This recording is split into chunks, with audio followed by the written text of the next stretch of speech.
Olá, meu nome é João Guilherme e eu estou aqui com o meu grupo Kathleen Catarini, Laila Beatriz e Marília Vitória. E a gente está aqui para falar um pouco sobre o espectrômetro de emissão óptica com plasma, ou ICP-OES.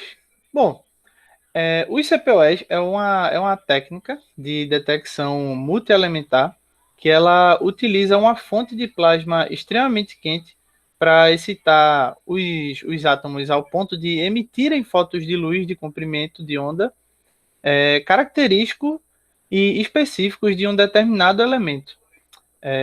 Essa tecnologia ela permite análises simultâneas de vários elementos em pouco tempo, com ótimos limites de quantificação.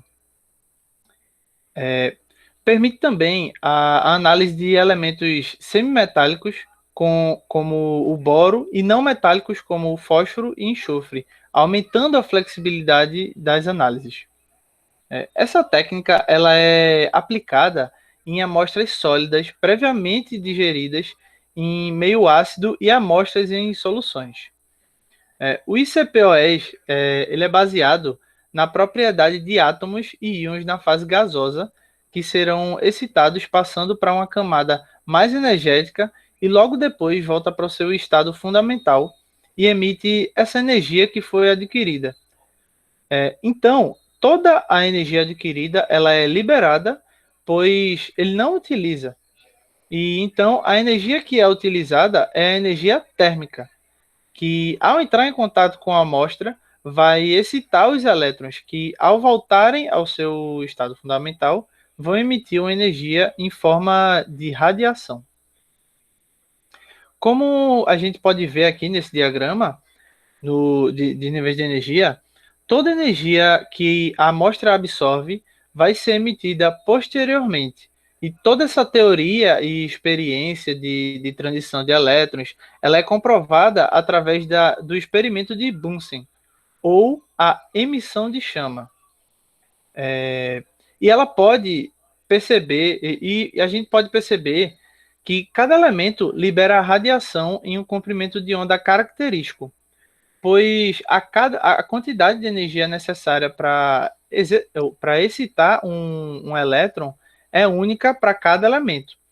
Isso se tornou uma limitação para o fotômetro de chama, já que a energia não era o suficiente para excitar todos os elementos, criando assim uma fonte mais energética que é o plasma.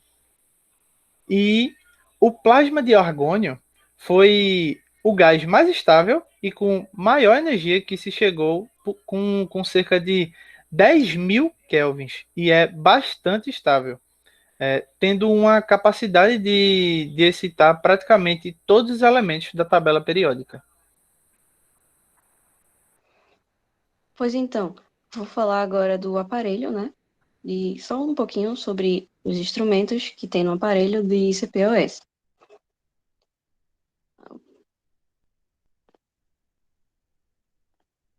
Aí, em geral, ele funciona da seguinte forma: a amostra entra no nebulizador,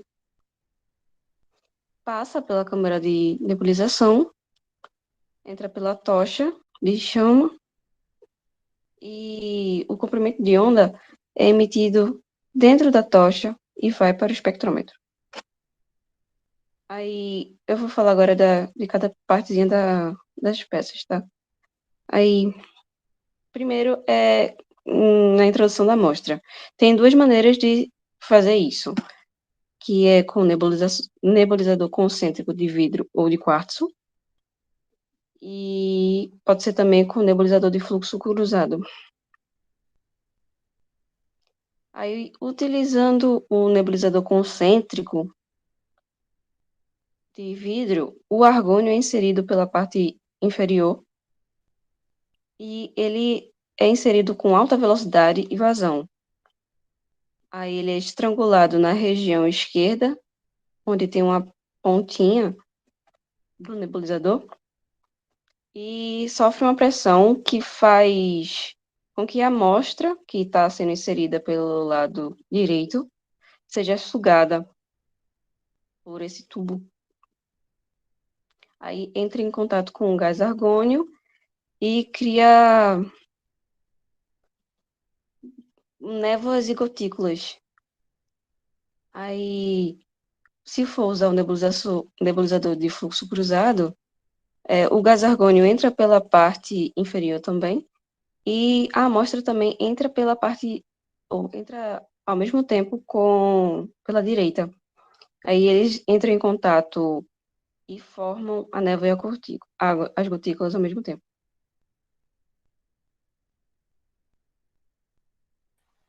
Certo. Agora vamos falar um pouquinho sobre a câmara de nebulização. Após a formação dessas gotículas na etapa interior, elas vão para essa câmara de nebulização, que faz a seleção das gotículas, removendo as gotas com grande diâmetro e que elas vão embora por esse dreno inferior, nessa parte de baixo, não tenho como apontar, mas as gotículas com menor diâmetro, elas vão seguir por esse dreno superior da imagem, em direção à tocha. Após essa etapa, ela vai para a etapa de plasma e tocha, né? Onde a tocha ela vai ser formada por 3 tubos concêntricos, uma bombina de indução e um ânodo, cuja finalidade é manter o plasma. A formação desse plasma é composta por 3 etapas. A primeira etapa sendo no tubo concêntrico externo, onde o gás argônio é introduzido a uma alta vazão, formando um tipo de bolsão, né, que faz com que o plasma não trinque a tocha. A segunda etapa, no tubo concêntrico intermediário, onde o gás argônico vai entrar para auxiliar a estabilização do plasma, tá? E onde acontece quando a bobina é ligada, e no tubo concêntrico, a terceira etapa no tubo concêntrico interno, por onde entra a amostra, que geralmente vai ser na forma de aerosol, formada pela nebulização de argônio, certo? A formação do plasma, ela vai seguir uma maneira geral, né? Primeiro, o gás argônio entra no tubo externo, com uma alta vazão, formando um bolsão, né? E protegendo a tocha das trincas. A segunda etapa seria depois o argônio entra pelo tubo intermediário e, ao mesmo tempo que o gás entra, as bobinas são ligadas gerando um campo magnético que vai movimentando os íons.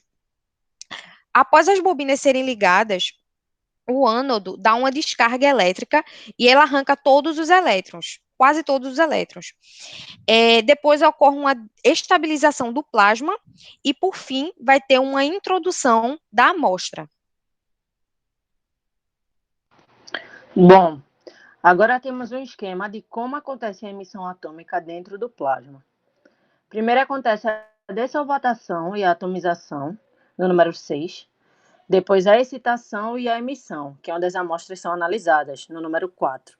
Entre 15 a 20 milímetros de altura acima do núcleo do plasma. E isso acontece porque aproximadamente nessa altura, o argônio ele não interfere na amostra.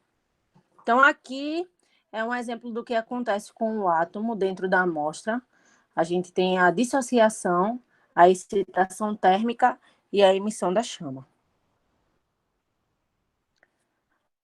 Aí, depois da emissão, é preciso separar as linhas de emissão, e isso é feito por um monocromador, separando e selecionando todas as linhas emitidas ao tempo, dando seletividade e simultaneidade para a técnica.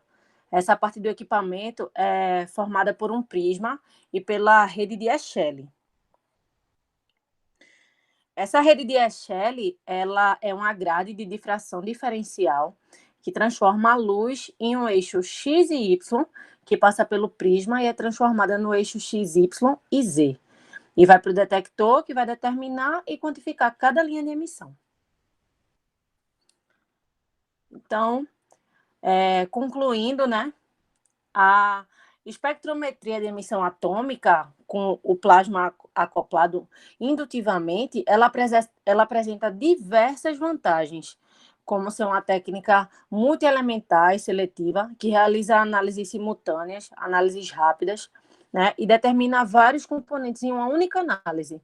A gente pode concluir que quando a sensibilidade é aumentada, nós temos altas precisões e que também ela alcança temperaturas com maior estabilidade, com pouca interferência e menos inerte, e ela é menos inerte. Então, assim, falando de maneira geral, como funcionaria em um experimento real, a gente segue as seguintes etapas. Primeiro, a amostra ela é introduzida no equipamento por uma bomba peristáltica para o nebulizador, que transforma a amostra em minúsculas gotículas que passam para a tocha de plasma de argônio, que é normalmente entre 7 ou 10 mil kelvins. E quando a amostra ela passa pelo plasma para tornar os átomos atomizados e excitados, a queda desse estado excitado para o estado fundamental faz com que os átomos eles emitam como características individuais, assim como foi falado anteriormente, a luz. Então, essa luz emitida ela vai passar para o espectrômetro através de várias lentes de um grande monocromador e então de um detector, que nesse caso vai ser o tubo fotomultiplicador, né? Por fim, o sinal lido é então passado para um computador eletrônico e analisado posteriormente.